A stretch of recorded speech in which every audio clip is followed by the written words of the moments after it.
Rachna. I was emailing you, making sure everything was going smoothly, and I'll be moderating. So we'll wait for like a couple more minutes that everyone start coming in, and then we can get started. Yep, for sure. I'm going to. Oh, sorry.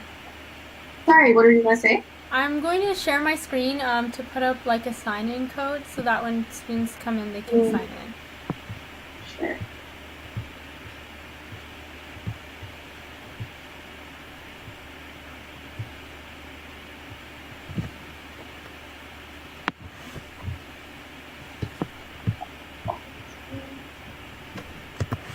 So while we're waiting, you guys want to do go around, kind of do like an short intro, each of you. Would love to get to know more about each of you. Sure. Yes. Yeah, like what you're studying, like what your hobbies are, like if you're like WEHack organizers, and kind of like why you join, and like a participant, why you decide to join in today. All right. Okay, I can start off, and then we'll move on to the next person. Hi everyone, I'm Rachna.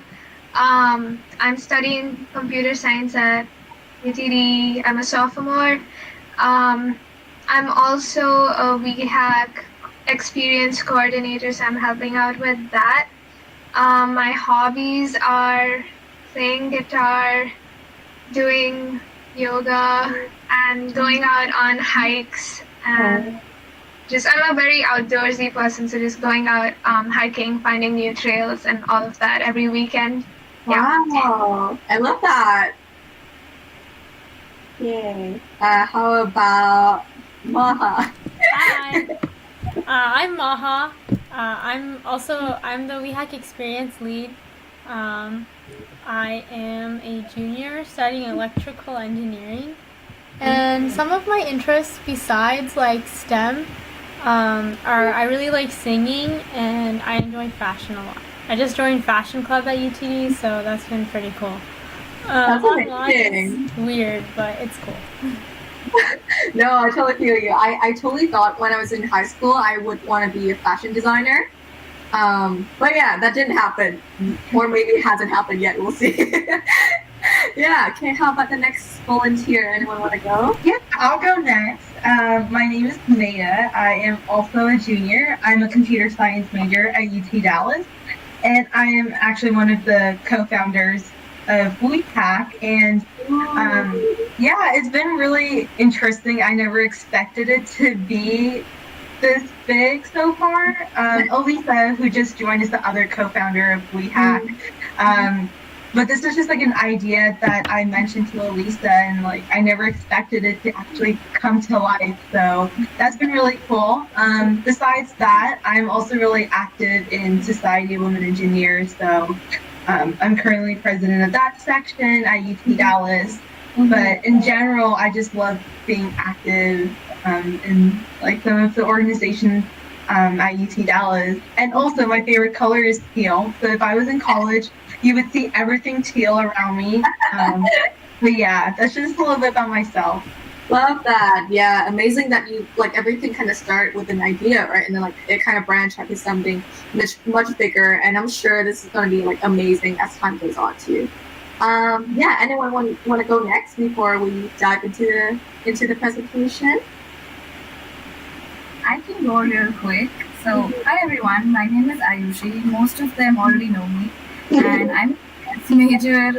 I'm just started my sophomore year, and I'm the logistics coordinator for WEHack, and recently was appointed as the social media chair for LinkedIn for Sweet. Why LinkedIn? Because I create content on LinkedIn, and I've been doing so for the past 2 months, and like it started off as a hobby, but the more I utilize that platform, the more opportunities I create for myself. And just today, I like interviewed live in front of 200 plus people for a company I applied for an internship position for. So yeah, Is it one something? Yes. That's so funny. Jonathan's my mentor. Oh wow, that is so cool. Yeah, very cool. think just 2-3 hours back, I was on their live. Did you attend that? Oh, wow. I didn't catch that because I was out in class, but very cool that you had like the courage to do that. So kudos to you. You go. Thank you so much. Yeah. How about the next strong woman? Anyone else want to go?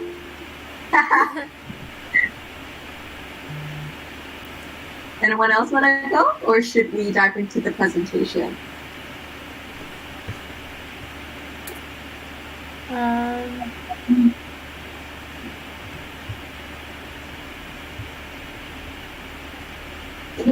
Okay. If no one else is interested in introducing, then we can perhaps we can dive into the presentation now. Sure, yes. Okay. So, So I'll share my screen, I guess. all right. Yeah. Sounds good. Let me know if you guys have any like question along the way, and there will be a few like small exercises, like no stress at all, like just small exercises for you to kind of like learn and practice at the same time. So yeah, let's go. I'm gonna Yay. share my screen. Okay. Can you all see my screen? Yes. Okay, amazing. Okay, let's dive right into it. So thank you, all the organizers at WEHack for inviting me today to speak at your, I guess, like pre-hackathon event. Very, very excited to be here, supporting women and uplifting women, especially in STEM where we're still like kind of underrepresented is also very important to me. So I'm very happy to be here today. So today we'll be talking about the business world in tech. And specifically, we're talking about how to build your personal brand on social media, on LinkedIn specifically, how to network, and how to crush behavioral interview.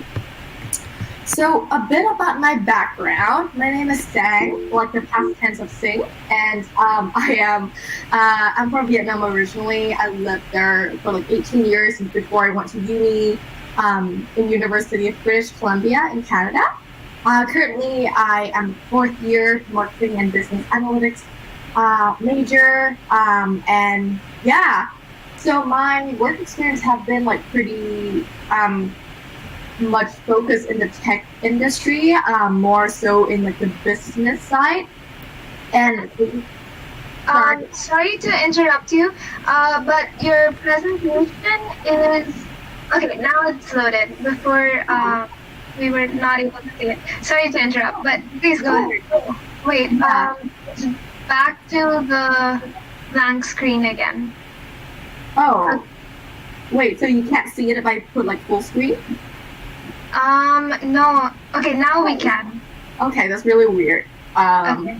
Okay, well, I guess I'll just keep it like this. Yeah. Yeah.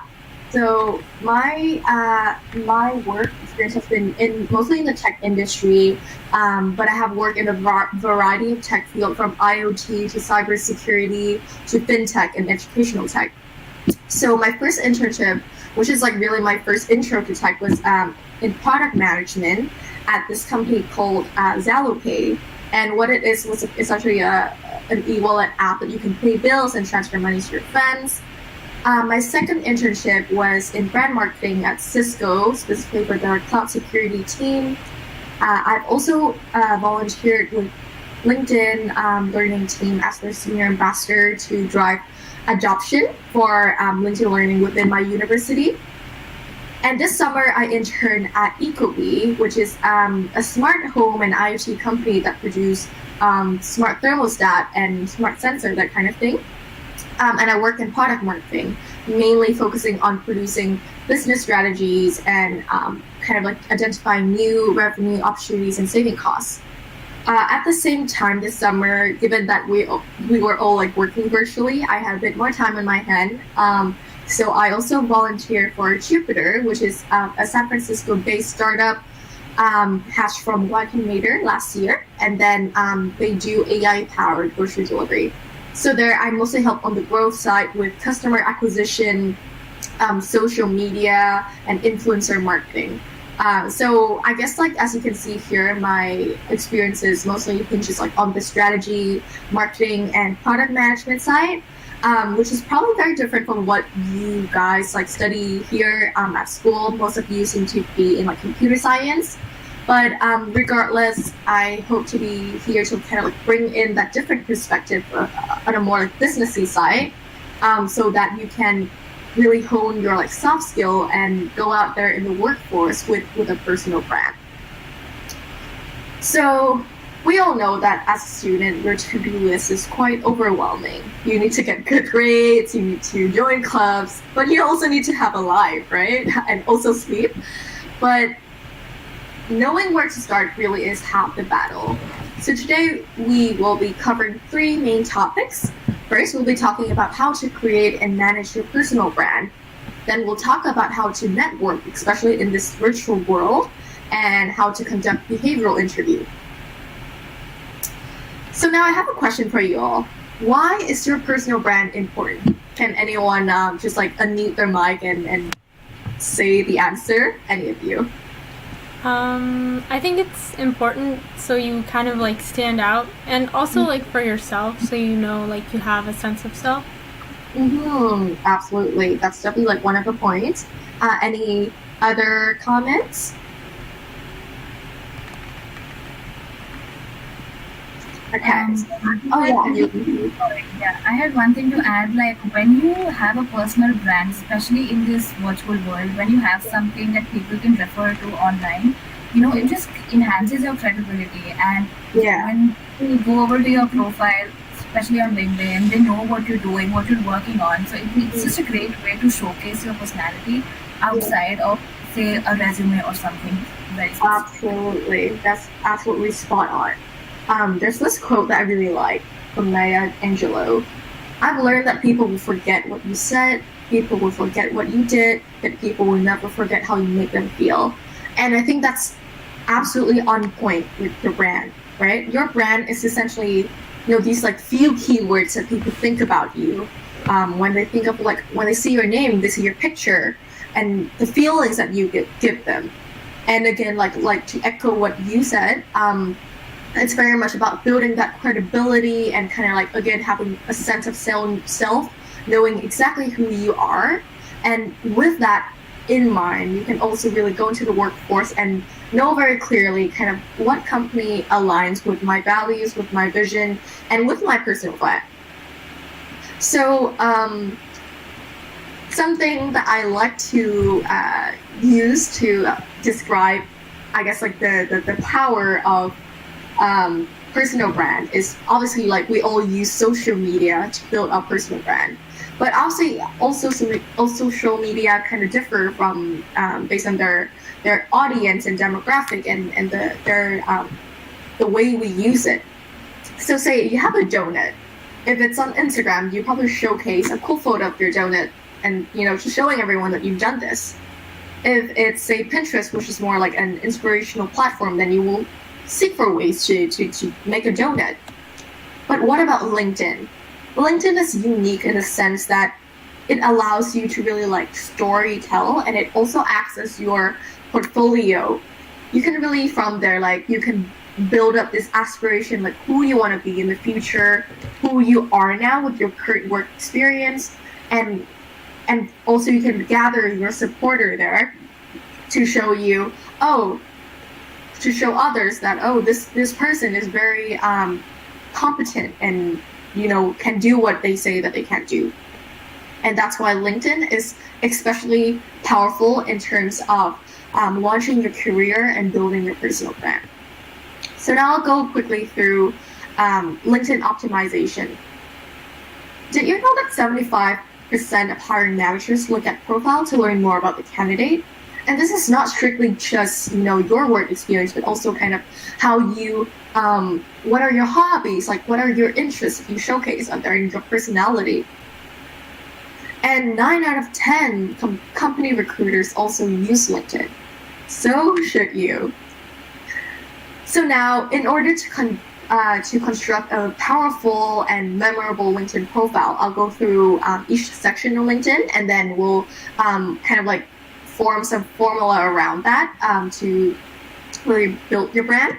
So this picture of my title is a bit outdated, but basically your headline is a very, very important aspect. Your headline is basically like the thing under your name.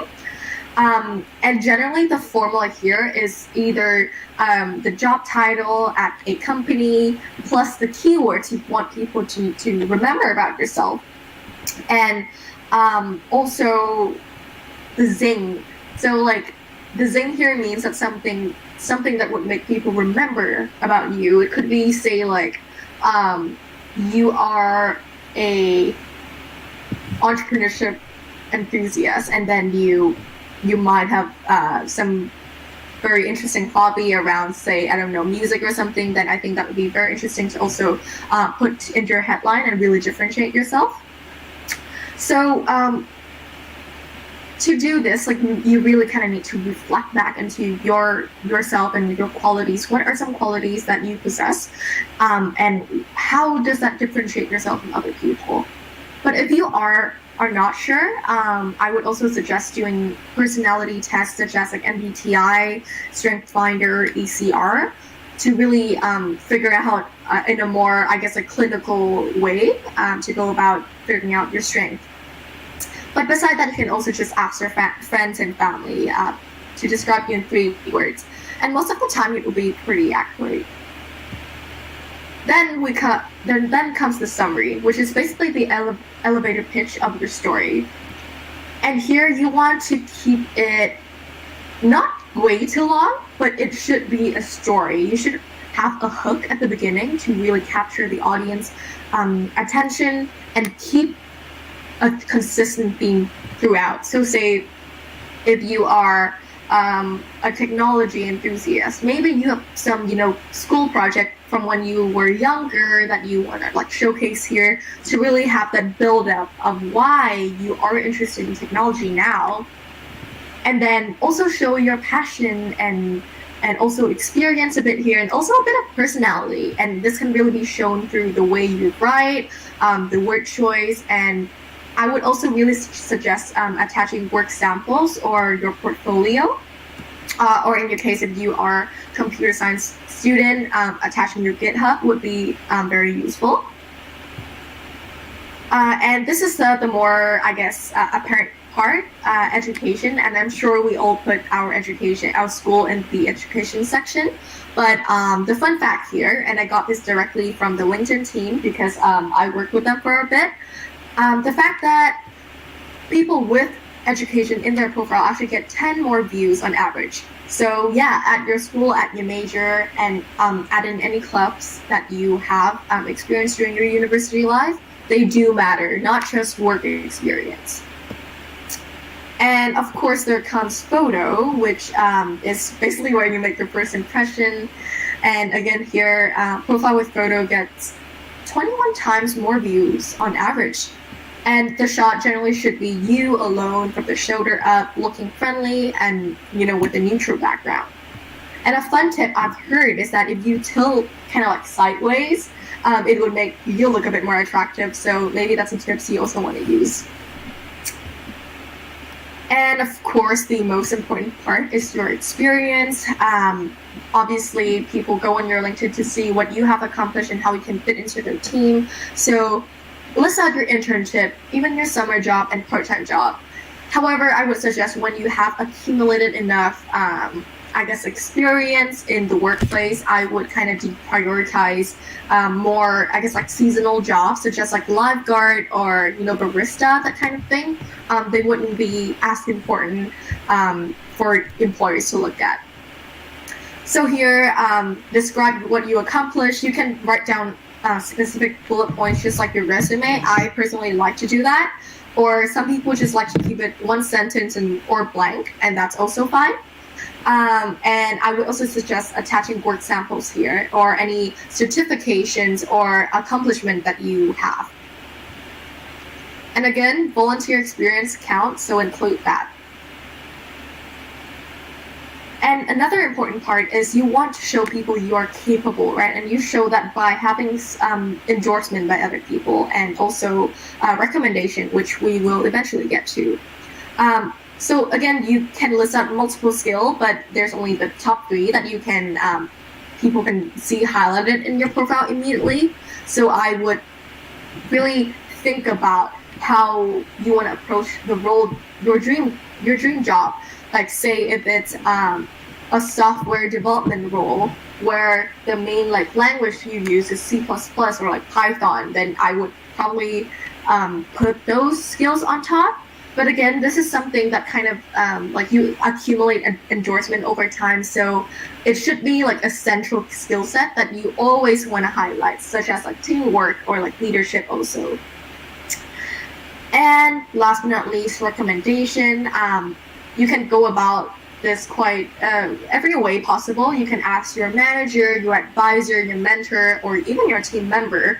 And having that diverse set of recommendation would also prove your reliability and credibility, and also to show that you are a pleasant person to work with. And last but not least, so now we have establishing a general brand using LinkedIn optimization. Now you have to manage it, and you manage it by producing content or engaging with other people. So of course you need to be consistent. So if you claim to love, sustainable technology, then your content should mostly be about that.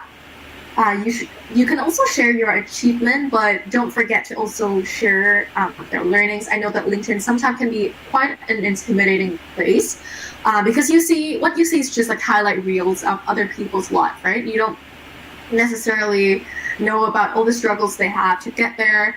And so I personally think it's very important to kind of show both sides of the story. And of course, like in order, there's giving and there's taking. So you also need to interact with other people's posts, and just like engage in lively discussion with them. And don't ever slack up in terms of reaching out, even if you have built a following, because relationship takes time to build and it kind of accumulate over time. And you can also use hashtag to help boost the visibility of your posts. And people can also follow that hashtag. A good tip that I've seen lately is people would develop their own personal hashtag. So in that sense, people can really keep in touch with your content, and you can also build the following over time if that's your goal. And finally, we have your LinkedIn URL, which you can adjust within your setting.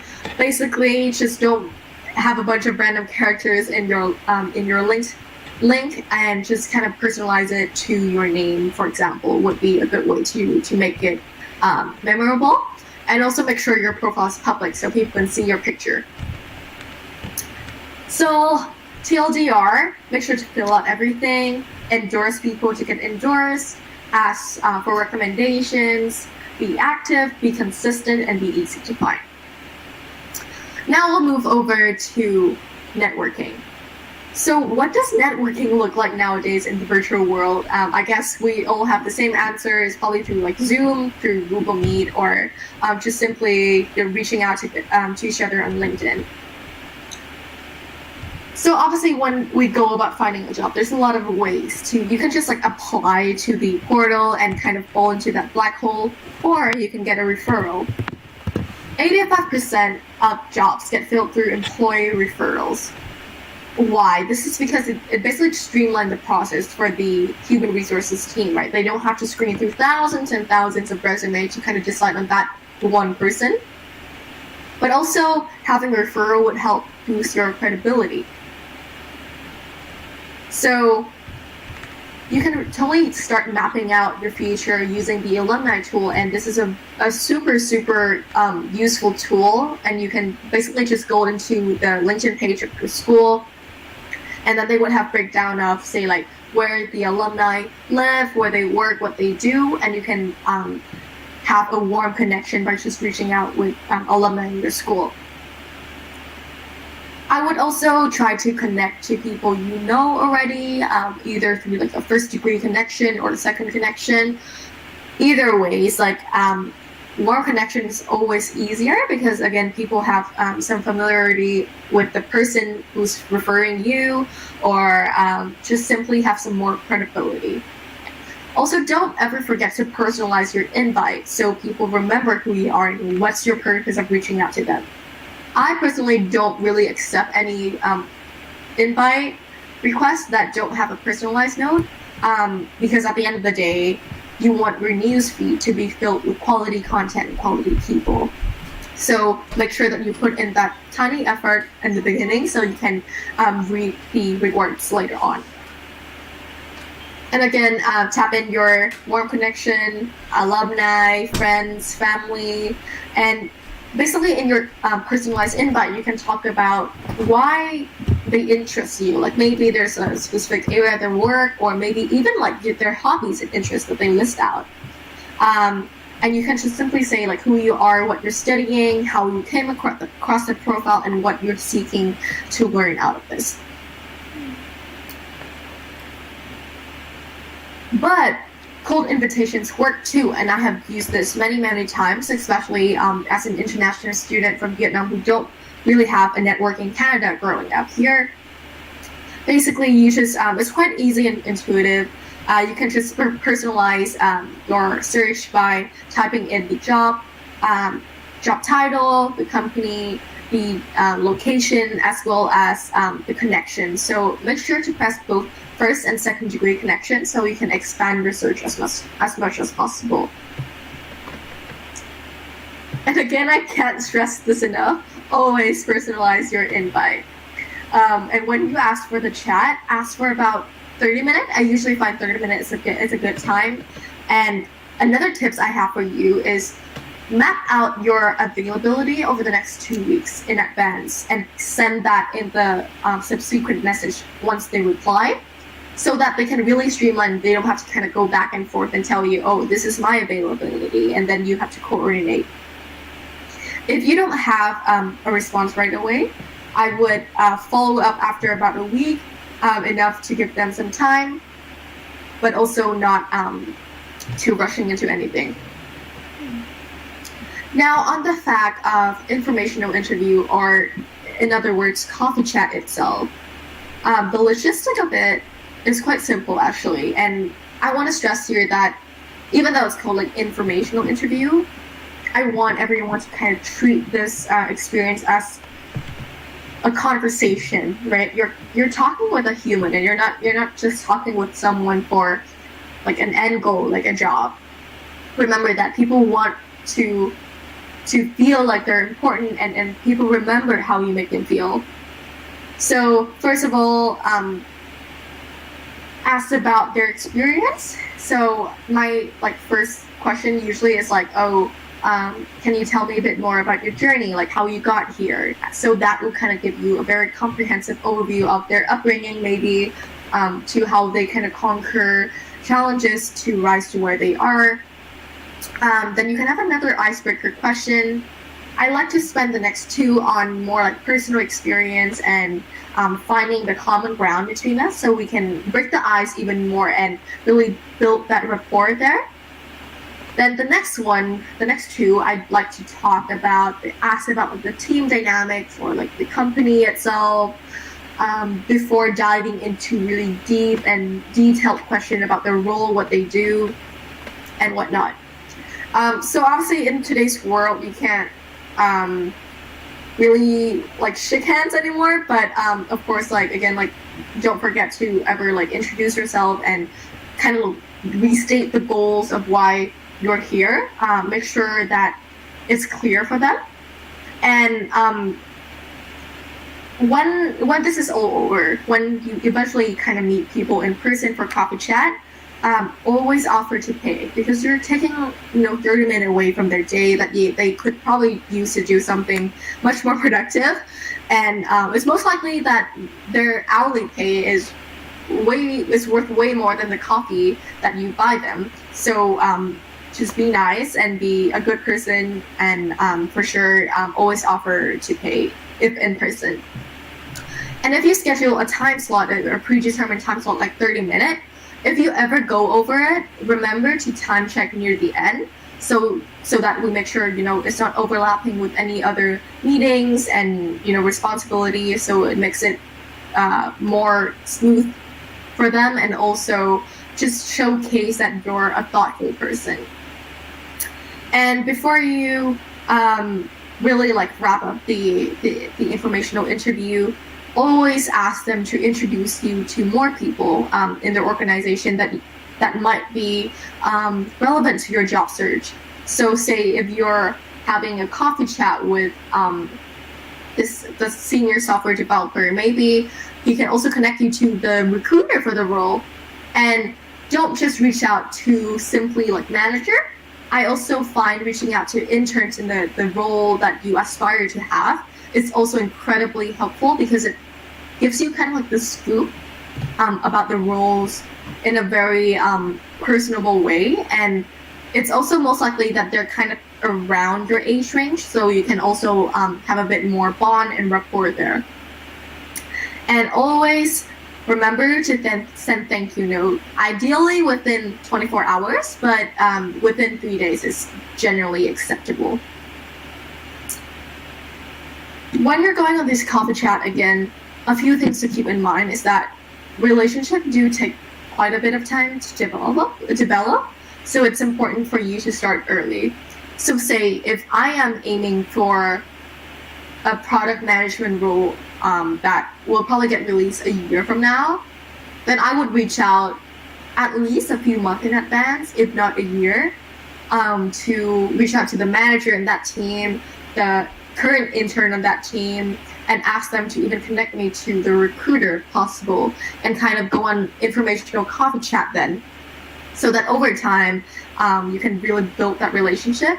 Because you will also need to kind of check in every month if you want that relationship to stay warm, right? Especially in the virtual world, and especially when you don't work together, it's important to say check in every quarter or so, to show them what you're up to, what you're doing, and just to check in how they're doing. And networking, treat it as an extension of your social life. So just how you make friends, be genuine, be friendly, and be thankful. They're not kind of a tool for you to achieve your end goal. They are a person after all, and we need to remember that.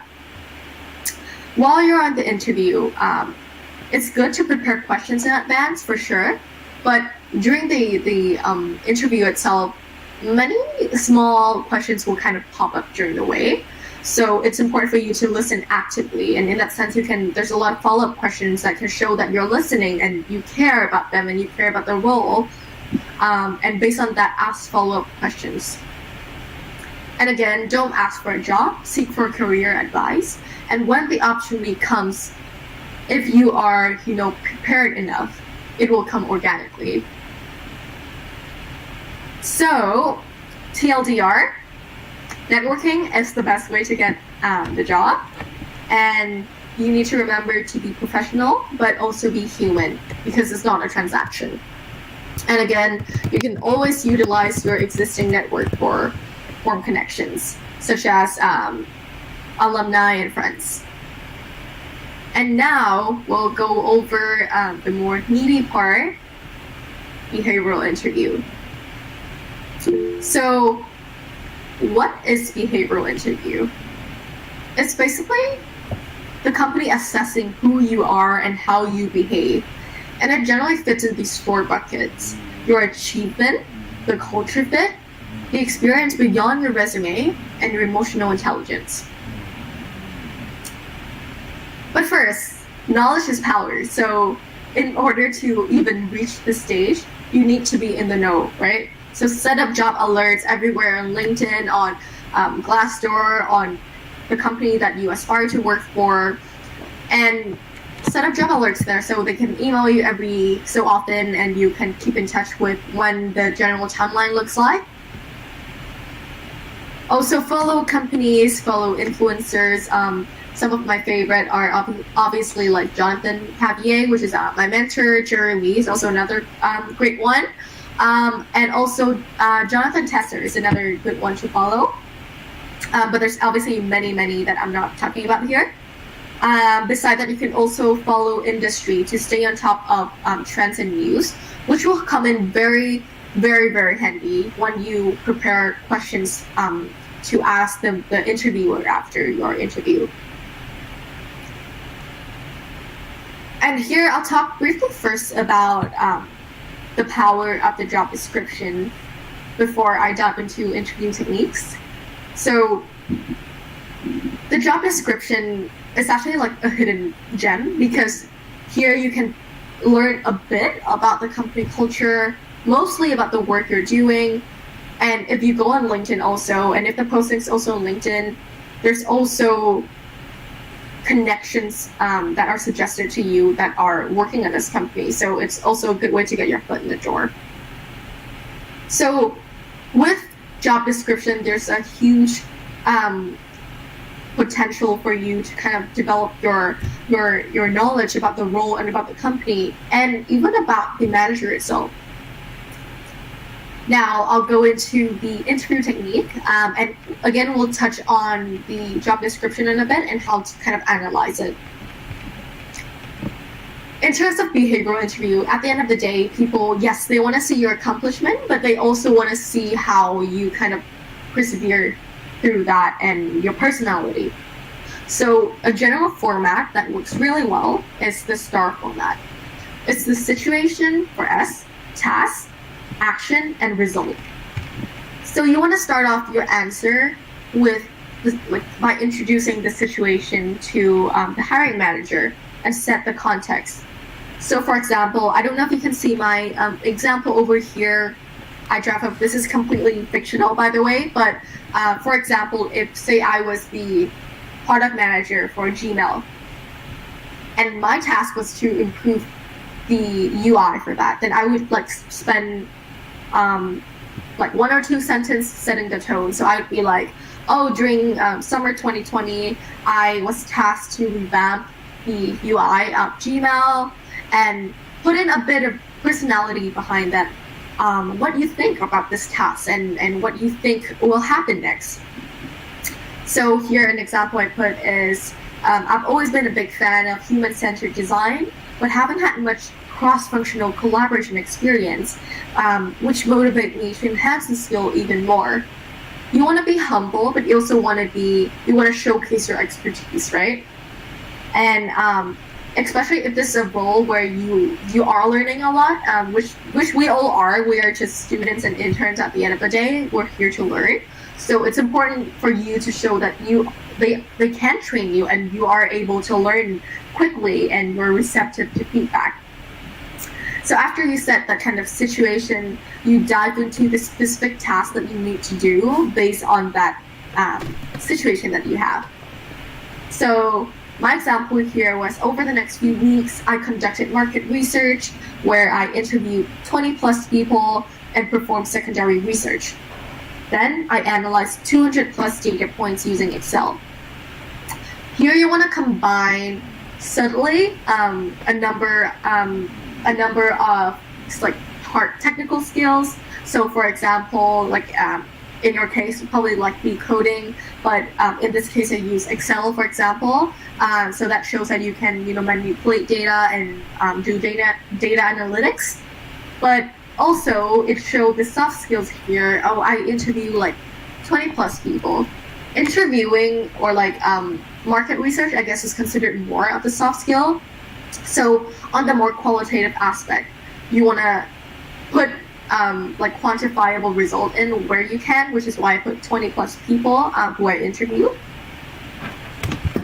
Next, I also said I mapped out the wireframes by collaborating with design and front-end team, kind of listing out all the tasks you went through to bring this project to life.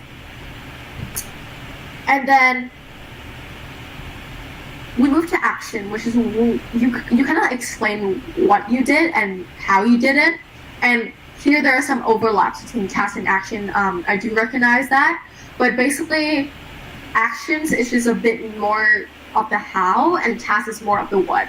If that helps clarify things. And so for example, again, like earlier in my example, I mentioned that I wasn't very good at cross-functional collaboration. So that's my learning goal during this internship. So that's why in the next sentence, I also kind of reiterate that point. Oh, how can I improve from there? And like, how did I improve from there? So here I said, throughout the whole project, I actively conducted coffee chats, shadowed my manager, and asked for feedback to improve my teamwork skills.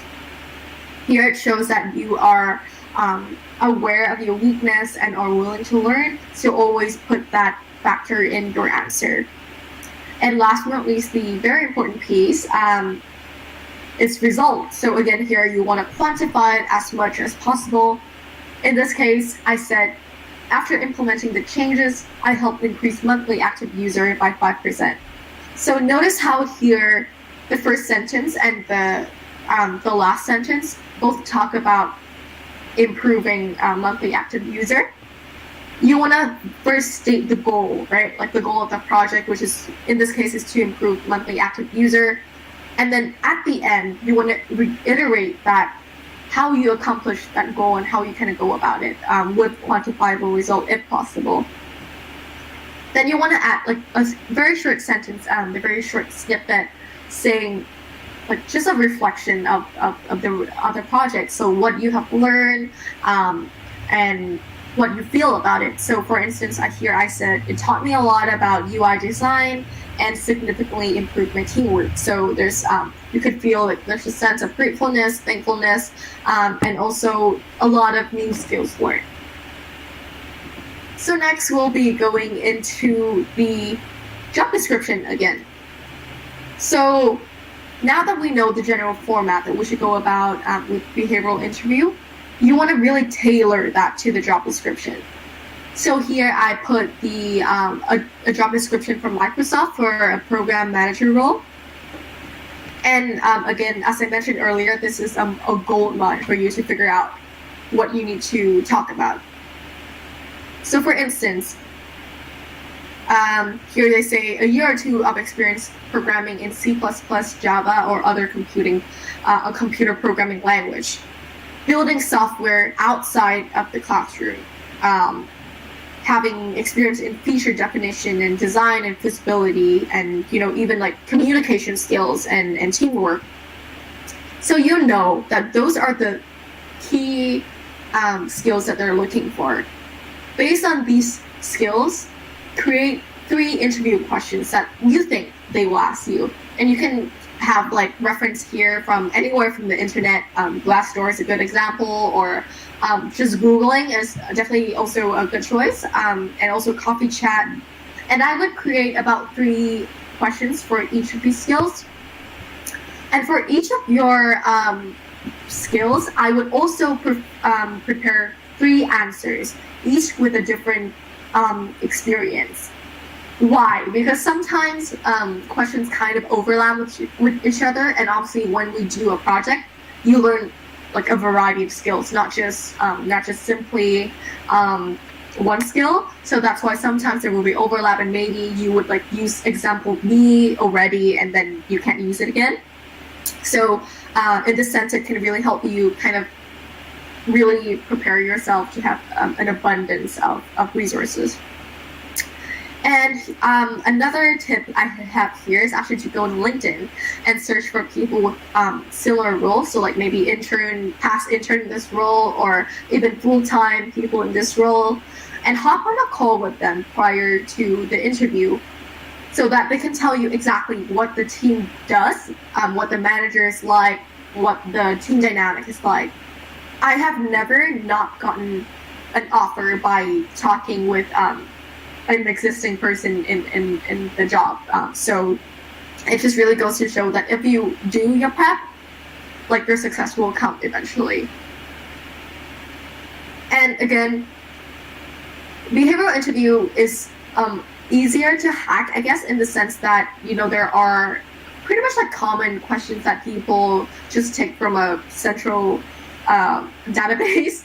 So obviously, like the first question is usually like, tell me about yourself, or some kind of forms and shapes of that similar question. And here you really want to like build a story. Again, this is very similar to the elevator pitch that you have in your LinkedIn profile. You should tell a story, but again, you should incorporate certain sense of accomplishment and willingness to learn doing this. Then there will probably be behavioral questions relating to key skills, which is why we analyze the job description in the first place. They might also ask you about your strength and weakness. So strength is easy, but what about weakness? I think a lot of what I've seen is like people would say, my problem is that I'm too much of a perfectionist. And you know what? Everyone has the same answer. So really reflect back on where you are lacking, and how I go about kind of combating that like negative outlook that interviewers might have is to state that weakness, but say how I am improving it myself. Then again, they will probably ask about your achievement and failure. Similarly, for failure, you want to say how you learn from it and how you improve from it. Know your why, and know your why when it comes to like a certain team or a certain company. Look at their mission statement, look at the news, see what they're up to, and really like go and ask like many coffee chats if you can with the team to really figure out what's like the personality fit there, what's the culture fit there, and from that really know why, like what you want to learn out of it, why you want to work with these certain people. Short and long-term goals are also important, so it would definitely take like reflection on your side. And again, like tell me about experience X in your resume, which again, just know your resume inside out. And also there might be some question about like time management or other soft skills. So again, you can find these common questions pretty much anywhere in Google, especially Glassdoor itself. And how I kind of go about preparing my answers is that I create an Excel sheet with each of the questions I map out, and then I would note down 3 different experience in point form. I then like practice in the mirror, and you should generally aim for your for your answer to be about like less than 3 minutes, somewhere around 1 to 2 minutes. Practicing with friends and mentors is also a good way, virtually of course in this world we're living in. But also, beside common questions, you should also familiarize yourself with curveball questions like, what's your weakest course grade and why? And again, like the general formula for more like negative questions is just like, be honest about it, but like have a contingency plan as to how you will improve yourself and combat this weakness. There might be questions about where the brand or company can improve itself, which is why you kind of have to reach out to people in the organization to see what the struggles are. You can also Google search and look at the news article, or even look at the financial report where to see, what department are in need of funding, or like say like the growth potential of a certain department. I think the last one is kind of, I don't know how common it would be with like technical hires, but you might be asked to like sell something to the interviewer, and here you just basically want to play into like their emotions and really like customer needs. So I won't go too deep into this because I don't think it will be super relevant for technical roles. But again, how you go about answering these curveball questions is just to simply reflect on your weakness and past experience. I personally find it pretty useful to write a reflection post on LinkedIn after every internship, so you can kind of look back, because after a while you kind of forgot what you did. So having that would be a nice place to look at also. And again, thoroughly research the company, prepare the Excel sheet in point form, and practice. Now we're moving on to the next aspect, your experience beyond your resume. So the interview is basically to gauge what you're like as a person outside of your resume, right? So here they'll probably ask about your passion, your personal project, your interests, and your interest in the company and industry especially. So here, here's where like the question you ask the interviewer after your interview really comes to light, and like that's why it's super important. So you can find like ways to answer this from like any of your personal project or your extracurricular, either with like clubs in school or like nonprofit you volunteer with, and even the interview itself, right? So because it's going to be a two-way conversation, so you'll learn snippets about the interviewer that might be helpful. So here, before coming in an interview, I would prep at least 5 questions to ask the interviewer. Some suggested topic I have here is about the industry and company growth potential, the mentorship that you're going to receive, the type of project, and the team dynamic from the manager's perspective. Especially with the first one, once you show that you have the knowledge about the market and about like what the general scene looked like, say if you're interviewing for like a software engineering position within like Google Cloud, for example, then you need to know that their competitors are AWS or Microsoft Azure. Those are the main two, and maybe if you can ask some questions relating to like how the growth of the industry is going and kind of where Google Cloud could see it going next, and then even like insert your own opinion and ask, like say like I think this is where it's gonna go. What do you think? And then it would create a lively two-way discussion instead of just them asking you a question and you answering what needs to be answered. Besides that, another favorite of mine, and I've always had good reaction asking this question, is what kind of mentor are you? Ask this to your hiring manager who will probably be interviewing you, because one thing and one very crucial thing I learned throughout my internship is that you only learn best during when you have a job that you actually likes and a team that you actually enjoy spending time with. Because you're going to spend 40 hours a week with this team, so you might as well make sure that you enjoy the presence, and you have to like interview them as much as they interview you. You have to make sure that they are a good fit for you, both from like a professional side, like they can mentor you, they can teach you, but also like personality. Because at the end of the day, you want to go out after work and grab a beer with them. You don't simply just want it to be strictly work, because happiness and mental health is also important, and especially I think our generation really realized that and prioritize that also. And yeah, I would also definitely bring if it's an in-person interview, then would bring your portfolio with you, your resume with you. But obviously with everything being online, just make sure to prepare your portfolio just in case there's any questions relating there that you want to pull your proof out. The next bucket is emotional intelligence, and emotional intelligence here is about clear communication and conflict management and negotiation and anything kind of along that line that you need to use your emotions. And so for this, it's a bit more tricky because it's something you kind of develop over time and you can't really like fake it. So I would say just to like continuously pushing yourself to like do projects, do like clubs, and learn new things and expose yourself to different people. So if you guys are in computer science mostly, then we want it, and maybe seek for a project with more business people, because you're going to be working with them too. They're going to be probably like the one setting the company financial goals and the product goals, and just expose yourself to different type of people. You can also read books on personal development. Some of my favorites are The Defining Decade by Meg Jay, or just like The Lean Startup, or anything like Malcolm Gladwell, really.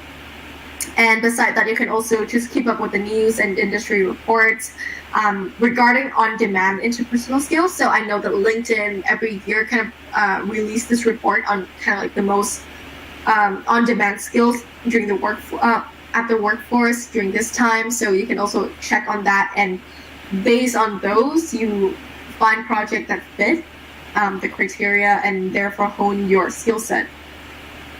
But yeah, with this, you can also like ask to shadow people in your company, or just even like read up on the company website and job description to kind of see what are the emotional intelligence aspect that you're looking for. Maybe it's leadership, maybe it's teamwork, and really tailor to that with your own experience. And we also have the last one, and a very important aspect actually, culture fit. So every company has its own culture, right? And sometimes you kind of have to drink the Kool-Aid to fit in.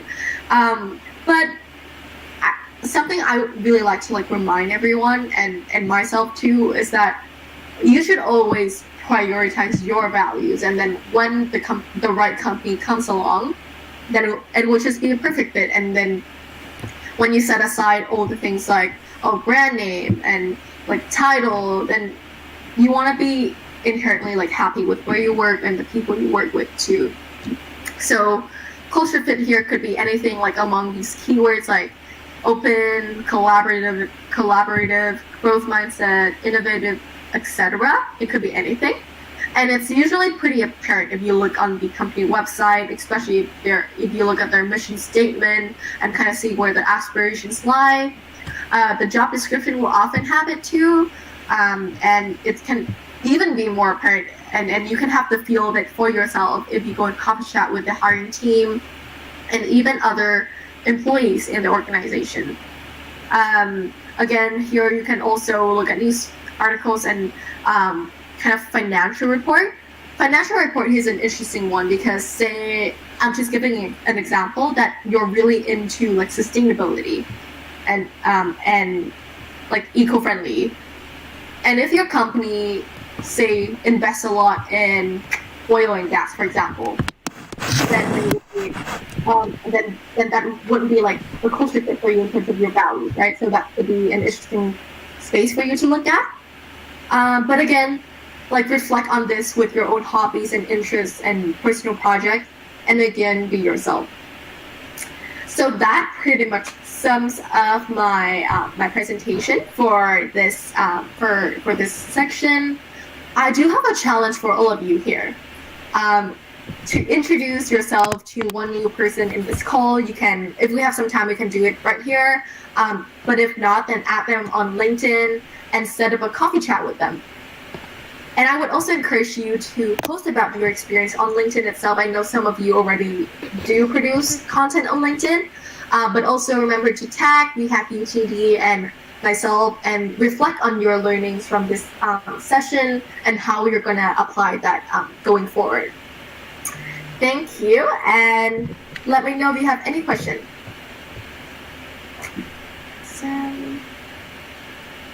Okay, I'm gonna stop sharing my screen now so we can like actually look at the Google Meet.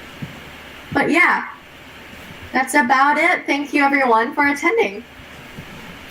Thank you, Lynn, for talking to us about this. Does anyone have any questions?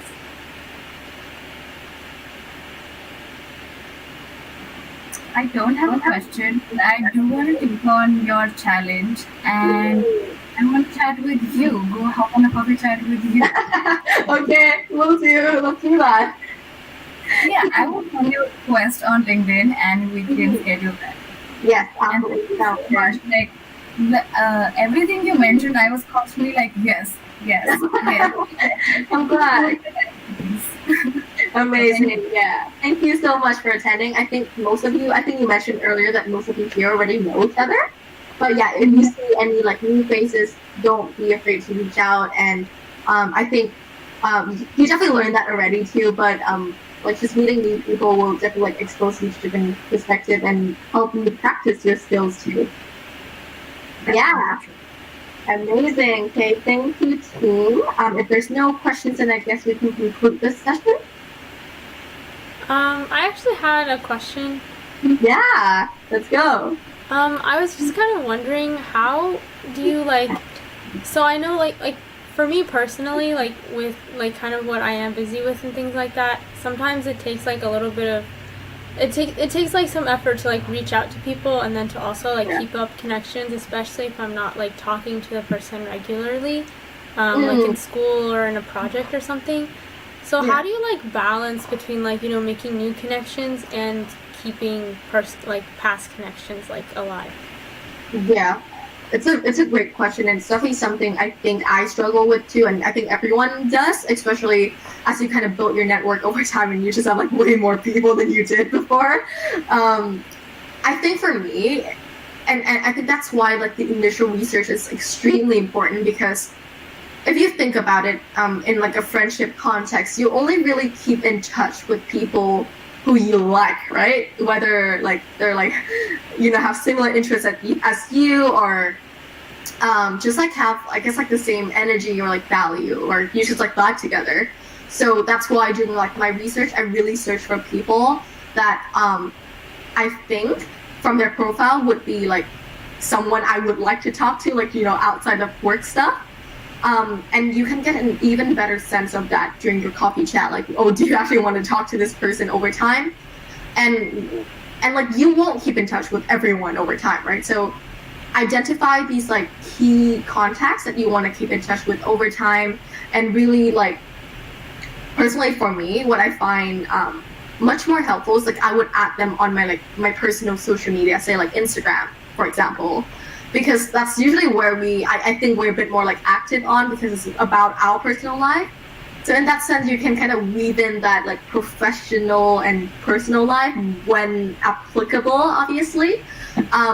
But I think like this is a tip from Jonathan Javier, and I think it's actually really applicable, is that you can create an Excel sheet of who you reach out to, and like when you reach out to them. So, and then you kind of like have another column which tells you, oh, when you should reach out to them next. So when you look there, you know, oh, like based on this, I need to like get in touch with this person again. But obviously for people who you enjoy talking with, then it will happen more organically. Either like you'll reply to each other like story, or just like commenting on each other posts. And in terms of like getting of connecting to new people, I think, you know, I think it's start small, I guess. Like just send out a few requests like every week, and then eventually build it up over time. But I do want to stress that, like, I know we're all, you know, developing ourselves professionally, and trying to, you know, land jobs. It's also important to like take care of yourself and your mental health. I definitely like this summer had like a huge burnout with LinkedIn, honestly, which is why I totally went like MIA for like 3 months. Because again, like I said this earlier, but it's a constant highlight reels, right? And you don't see the struggles as often.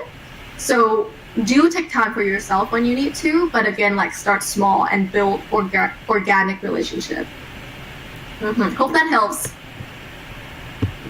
Yeah, thank you so much. Yeah, absolutely. Is there any other question? Oh, I love how you posted the Excel sheet from Jonathan too. Yeah. I'm like so invested in consulting and Jonathan and everything right now. So I'm like, okay, this is helpful. Here this. Yeah, that's absolutely like a very helpful spreadsheet. Everyone go download that. Amazing. Yeah, if there's no other question, then I guess that wraps everything up. Yeah, thank you so much. Yeah, thank you, Maha, for organizing. Yeah, and for everyone here for attending. Thank you. Have a good night. Thank you so much. And feel free to connect with me on LinkedIn if you want. It's I'm Sang Fit. Okay. See you all, and have a good school year. Bye bye.